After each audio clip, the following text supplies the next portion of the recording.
The Drake stans are about to lose their minds. Because what we're about to discuss isn't some rumor, some exaggeration, or a petty internet take. No, this is the part of Drake's story that feels straight out of a movie, a tragic comedy written by the universe itself. And if you've been paying attention, you know exactly why this feels like poetic justice. So before we go further, do me a favor. Leave a like, subscribe to this channel, and turn on the notification bell. Because this isn't just another bad headline for Drake. This is the moment where the mask finally slips. Right now, it's a wild time to be a hip-hop fan. We've got new music dropping left and right, artists reinventing themselves, and cultural moments that'll define this decade. But in the middle of it all, we've got Drake, the self-proclaimed Six God, watching his empire crumble piece by piece. Let's rewind a bit. Around August, the whispers started. The kind of whispers that spread fast across forums, DMs, and hip-hop Twitter. People were saying Drake's relationship with the people behind Stake, his beloved gambling partner, was on shaky ground. At first, it sounded like standard industry drama. But then came the cracks. Drake reportedly wasn't able to withdraw funds. Arguments were happening behind the scenes, and the energy around him just fell off. Even Aiden Ross, the streamer who built a career off shock value and Drake worship, was dragged into it. Word was that he had to pick sides between Drake and Stake Eddie, the man behind the operation.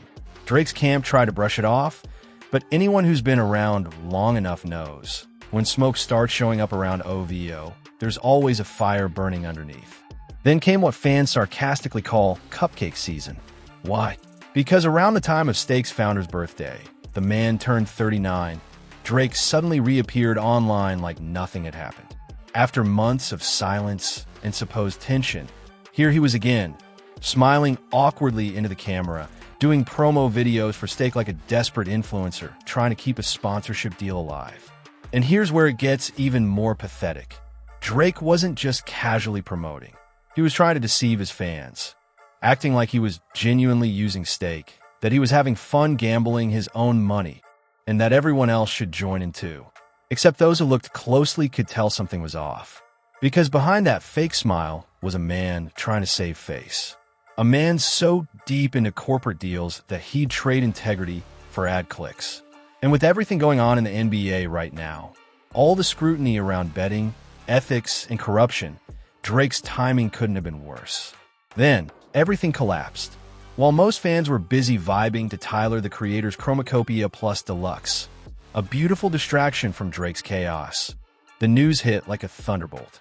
A class action lawsuit had been filed in Missouri federal court. The names? Drake, Aiden Ross, and Stake. The accusation? Misleading millions of fans into using a platform that manipulated outcomes, faked bets, and preyed on impressionable audiences, all while pretending the money came out of their own pockets. The lawsuit, filed October 27th, claimed that Drake and Aiden were never gambling their own money. Instead, they were allegedly using Stake's funds, money given to them, to make it look like they were risking their own cash. In simpler terms, it was a show, a scam dressed up as entertainment. Now, this part is crucial, because this lawsuit isn't just about Drake's image. It's about manipulation on a mass scale. For years, fans watched Drake's streams and clips thinking, if Drake's doing it, maybe it's safe. But what they didn't realize is that Drake and Aiden were painting a false picture, using scripted wins, fake losses, and money that was never theirs. They weren't teaching fans to have fun or take risks. They were conditioning people to believe in a fantasy that made Stake richer and their fans poorer. And here's the worst part. Thousands of fans, many of them young, genuinely believed they could win like Drake. That illusion alone has now turned into legal ammunition. The court documents even named Drake directly, alleging that he intentionally deceived the public through misleading marketing. It's hard to overstate how massive this is. For an artist whose entire career has been built on image and relatability, this might be the first time the world sees just how artificial that image really is. This is where it gets ugly. The receipts are real. Clips began surfacing of Drake's live streams with Stake executives, including one with Aiden Ross, XQC, and Party Next Door, where they quite literally admitted that the funds weren't their own. One clip showed Drake saying, Eddie, come on. Add 500K to the vault balance, please. I'm sweating here. Seconds later, laughter fills the call. Aiden cheers. We're clear. And Drake, visibly relieved, says, Eddie, I owe you one. You're a good man. That's not acting. That's not editing. That's Drake caught in 4K admitting exactly what the lawsuit claims. That the money wasn't his, that this entire charade was preloaded and prepaid. You can practically feel the tension in his voice. The fake excitement. The awkward gratitude. It's the sound of a man pretending to win a game that was never real. Let's stop and think for a second. How many fans trusted Drake enough to follow his word? How many young people saw him gamble hundreds of thousands and thought, maybe I could do that too? That's the emotional core of this entire scandal. The betrayal. Drake didn't just lie to the internet. He lied to his supporters, the same fans who built his empire. And for what? A paycheck from an offshore gambling site. Stake used Drake and Aiden as human billboards. And in return, both men helped turn gambling addiction into trendy entertainment.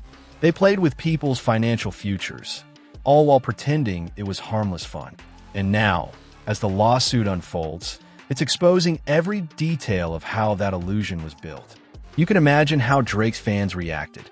The OVO stands were scrambling, suddenly turning into online lawyers, arguing that celebrity speech protects Drake from liability. But here's the reality. That argument doesn't hold. Not when there's footage, contracts, and direct admissions of wrongdoing. And let's be honest, would you take legal advice from anyone associated with OVO right now? These are the same people who thought suing over Not Like Us was a good idea. The internet wasn't buying it. Twitter threads, YouTube comment sections, even Reddit. Everyone was connecting the dots. The once untouchable Six God looked more like a desperate influencer running out of credibility. If we zoom out, this goes way deeper than one lawsuit. It's about integrity or the lack of it. Because while Kendrick Lamar and J. Cole have evolved, matured, and used their platforms to uplift, Drake has done the opposite. Instead of growing with his audience, he chased clout with younger crowds, collaborating with trendy names and pandering to new demographics. The same young fans who now form the core of Stake's target audience. So yes, this was all strategic. Drake wanted to stay relevant by appealing to Gen Z. Stake wanted that exact demographic. It's a perfect storm of exploitation dressed up as entertainment. And now, karma's collecting the bill. This isn't Drake's first rodeo with legal embarrassment either. Remember when he tried to sue over Not Like Us? That petty stunt backfired so hard that even his own supporters were left scratching their heads. Drake has become the definition of a lawsuit Karen. The guy who dishes it out but can't handle it when the tables turn. And now, the tables have definitely turned. Because unlike his past PR cleanups, this one won't be solved with a few tweets or distraction singles. This time it's federal court. What's happening right now is something we've never truly seen in Drake's career. The cracks are finally visible. The lawsuit, the backlash, the constant exposure of his hypocrisy, it's all unraveling at once. Even Aiden Ross and academics, his longtime defenders, are now facing their own controversies, leaving Drake isolated. It's not just about losing fans anymore. It's about losing trust. Because when your empire is built on image, once people stop believing in that image, everything collapses. And maybe that's the poetic part of all this. For years, Drake made a career off perception. The cool guy, the relatable one, the everyman who made it big. But behind the charm was manipulation, marketing, and a machine that didn't care who got hurt. Now, we're finally seeing what happens when the illusion fades, when fame meets consequence.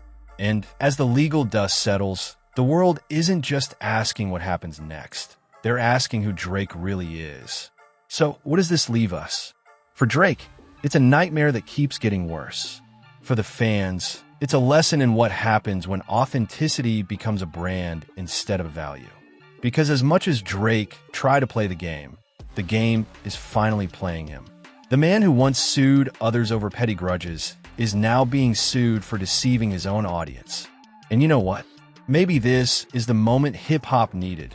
A reality check about who's really in it for the art and who's just here for the payout. So yeah, it's official. The downfall of Drake isn't just a meme anymore. It's happening in real time, and the receipts are piling up faster than ever. I want to know what you think. Do you think Drake can recover from this? Or is this truly the end of the Six God era? Drop your thoughts in the comments. Thanks for watching. Remember to like this video and subscribe to this channel. And as always, stay active.